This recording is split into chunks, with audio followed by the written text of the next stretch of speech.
बरसाती और शोधित जल का किया जाएगा अधिकतम उपयोग, मसानी बैराज बना मॉडल।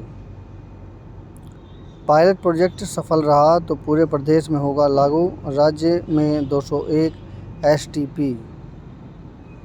जी हाँ, ये वो इन्फॉर्मेशन है जिससे बहुत अच्छा मॉडल तैयार हो सकता है। जिज्ञासु लोग के लिए बहुत अच्छा है। सिंचाई पानी की उपलब्धता बढ़ने से नहरों पर घटेगा दबाव। प्रदेश में 133 एमएलडी क्षमता के 6 एसटीपी हैं निर्माणाधीन। परियोजनाएं पूरी होने से सीवरेज शोधन क्षमता में होगी वृद्धि। चंडीगढ़ से खबर है, हरियाणा में बरसाती पानी को सहेजने के साथ ही घरों तथा उद्योगों से निकले गंदे पानी को शोधित कर पुनर्प्रयोग के कार्य योजना तैयार है। प्रदेश सरकार रेवाड़ी के मसानी बैराज को पायलट प्रोजेक्ट के तौर पर विकसित करने जा रही है ताकि इस मॉडल को पूरे प्रदेश में लागू किया जा सके। मसानी बैराज में बरसाती पानी के साथ साथ रेवाड़ी व धारूहेड़ा के सीवेज ट्रीटमेंट प्लांट का पानी एकत्र होता है, जिसे साफ करके खेती और अन्य कामों में इस्तेमाल किया जाता है। प्रदूषित पानी को साफ करके फिर से उपयोग करने के लायक बनाने के लिए इस समय राज्य में कुल सीवेज ट्रीटमेंट क्षमता 2343 एमएलडी मिलियन लीटर प्रतिदिन है। इसका 74% उपयोग हो रहा है। सरकार का लक्ष्य सभी डिस्चार्ज पॉइंट्स को सीवेज नेटवर्क से जोड़कर इस क्षमता को 100% करने का है। प्रदेश में कुल 201 सीवेज ट्रीटमेंट प्लांट कार्यरत हैं। शोधित पानी को सिंचाई के लिए इस्तेमाल करने के लिए 27 योजनाएं तैयार की हैं, जिनमें से 11 को पूरी हो चुकी हैं। इससे सिंचाई के लिए एक स्थायी जल स्रोत मिलेगा, नहरों पर दबाव कम होगा और भूजल का दोहन भी घटेगा। विशेषकर यमुना नदी के प्रवाह क्षेत्र पर फोकस किया गया है, जिसमें नालों के माध्यम से लगभग 682 एमएलडी अपशिष्ट जल छोड़ा जाता है।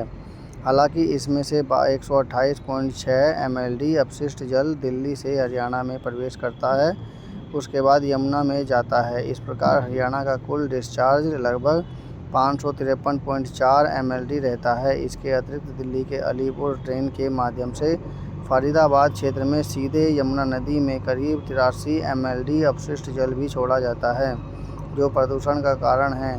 ऐसे सभी बिंदुओं की पहचान की जा रही है जहां से बिना उपचारित अनट्रीटेड पानी नालों या यमुना में गिर रहा है। इसके बाद जिम्मेदार लोगों और उद्योगों के खिलाफ सख्त कार्रवाई की जाएगी। वर्तमान में प्रदेश में 133 एमएलडी क्षमता के 6 एसटीपी निर्माणाधीन हैं, जो अगले साल तक कार्य शुरू कर देंगे। बजघेड़ा में 2 एमएलडी क्षमता का एसटीपी 85% तक पूरा हो चुका है और इसे जून तक पूरा किया जाएगा। सोनीपत के खेवड़ा में 3 एमएलडी क्षमता का कार्य 45% प्रगति पर है, जबकि यमुनानगर के रादौर रोड पर 77 एमएलडी का प्रमुख प्रोजेक्ट 30% प्रगति के साथ मार्च तक पूरा हो जाएगा। पानीपत के मतलौंडा में 3 एमएलडी का कार्य 95% पूरा हो चुका है। वहीं डडलाना में 3 एमएलडी का प्रोजेक्ट 55% प्रगति पर है।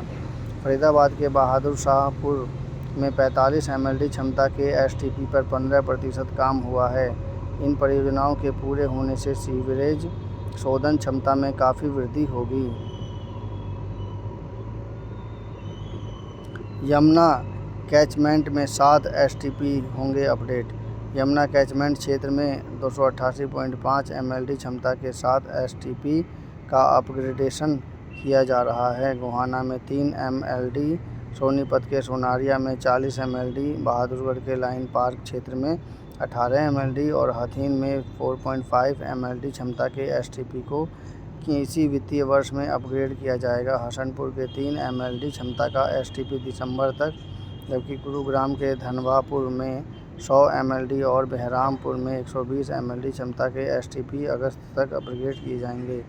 प्रदेश के विभिन्न 11 स्थानों पर 425 एमएलडी क्षमता एसटीपी भी प्रस्तावित है।